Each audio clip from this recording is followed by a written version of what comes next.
Hey guys, Dave here. Today on Steel Euphoria, I thought we'd take a look at this little fella here from Case Knives. Today we have a Sodbuster Junior and gorgeous, really dark brown red. They call this one a Mahogany bone. And this guy is a carbon steel blade. So kind of the best of both worlds for me. I love the browns, the reds that they do on there with that, looks like peach seed jigging in there. And you couple that with a carbon steel blade, and I definitely said absolutely. We're going to have to take a gander at this little fella here. So let's take a look at her here for you and see if I can get a shot of that XX shield for you, set in pretty nicely. Nice and even, nice and smooth, no rough edges anywhere. Got beautiful grip to it.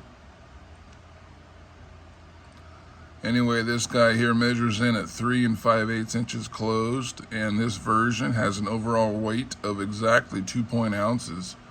So a very small footprint in your pocket. You're not really going to notice this too much. It'll ride well for you. It'll ride nice and quiet until you need her. Until you need to break out that carbon steel blade and put her to use. I just love how these Sodbusters have just full bone covers, both front and back. There's no bolsters necessary on here. Just a really beautiful old-timey design, been around forever. One of Case's classic designs. It's been around for a very long time.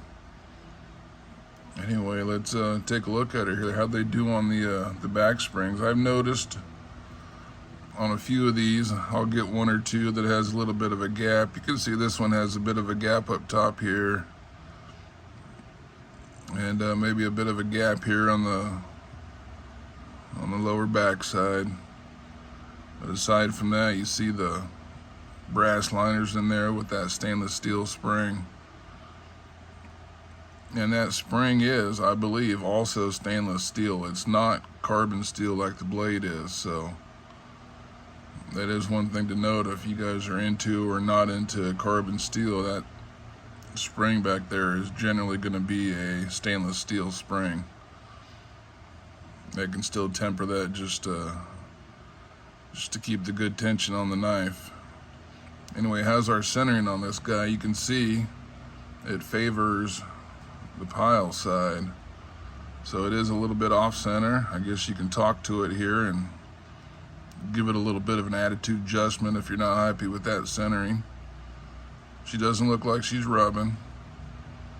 But one thing to note here too is the tip does stick out just a little bit, which is no problem. I can always just lower the kick. Just hit it with the Dremel stone. A Dremel or a stone, you could just file that down. I'll show you here what I'm talking about. Boy, nice easy pull on that. Probably a 6 or 6.5 with a wonderful snap. Just a glorious snap on that. But what I was talking about here is, there's your kick here. And you'll see sometimes on slip joints, and you guys know what I'm talking about if you've been around them for a day or two, you can lower that down a little bit, take off a little bit of material, and that blade will sit a little bit lower in there for you. So that's probably what I'll do eventually when I sharpen this knife, if I put it to good use and comes time to need an edge on it. When you put an edge on it, you're still going to be removing a little bit of that material, and that'll make the tip stick out just a little bit more because it'll have like a rounded edge. So if I lower that kick down there, it'll sit down in there nice for us. She'll be a beautiful little user. There's a shot of the mahogany bone, both in the sunlight and out of the sunlight. You can see the beautiful reds and browns, dark colors in there. Just really nice grip on that. Let's take a look at our stamping on here for you if we could.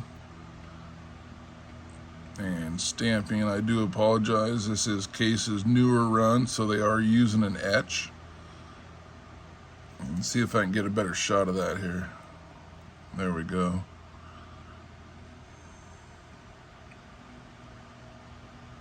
Got your Case XX, and you notice the S in the case, at least on these newer ones. If it's a normal S, you're going to have carbon steel. If it's a Lightning S, you're going to have stainless steel. That's one real easy way to tell, at least on the newer ones.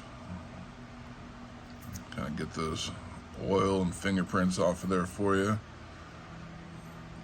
And this one is, let's see here, 1, 2, 3, 4, 5, 6, 7. Looks like a 7-dot version.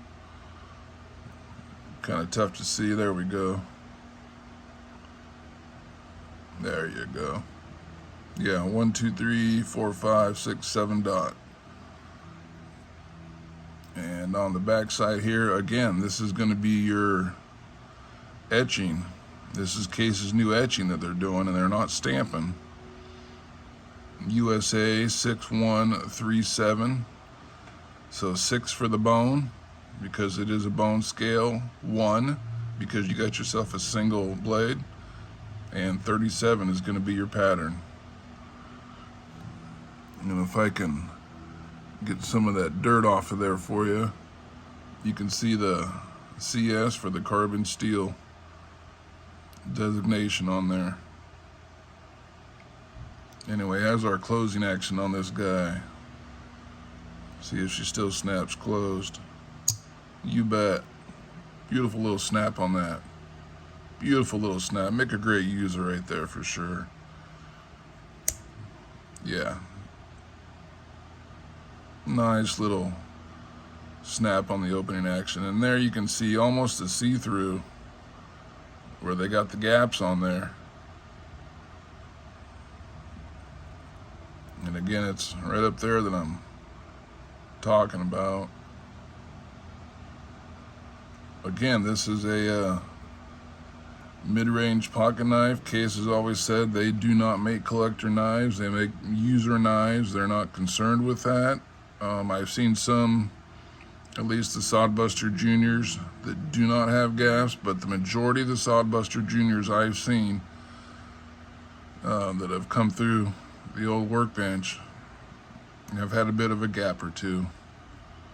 So if that's something that you want to stay away from, just keep that in the back of your mind. If it's something that doesn't really bother you, doesn't really bug me much, the way I look at it, when I oil it and clean it, it's a nice little spot to get that oil and dirt, debris out of there, the pocket lint and whatnot. Anyway, a good look at the new Mahogany bone with a carbon steel blade on her from Case Knives. And you see we're going high class here now, guys. We got the old handy dandy knife holder here. So guys, as always, thanks for watching, thanks for sticking around, and until next time.